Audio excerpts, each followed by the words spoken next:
சுட சுட இட்லிக்கு கையேந்தி பவனில் தக்காளி சட்னி தருவாங்க.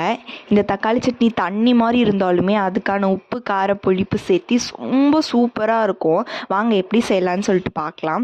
அதுக்கு நம்ம முதல்ல வந்துட்டு ஜாரில் ஒரு 4 பழுத்த தக்காளி எடுத்துக்கோங்க.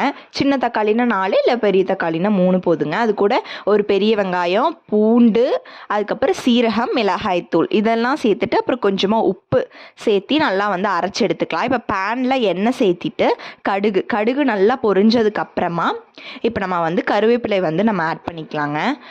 ஆட் பண்ணிவிட்டு 2 மிக்ஸ் பண்ணிவிட்டு இப்போ நம்ம அரைச்சி வச்சுருக்கக்கூடிய தக்காளி பேஸ்ட்டையும் உள்ளே சேர்த்து தேவையான அளவு தண்ணி சேர்த்துட்டு இப்போது ஒரு கரண்டி அளவுக்கு இட்லி மாவை தண்ணி ஊற்றி நல்லா கரைச்சி உள்ளே சேர்த்து நல்லா கொதி வந்ததுக்கப்புறமா இறக்கணும். அப்படின்னா செம டேஸ்டியாக இருக்கும் இந்த தக்காளி சட்னி.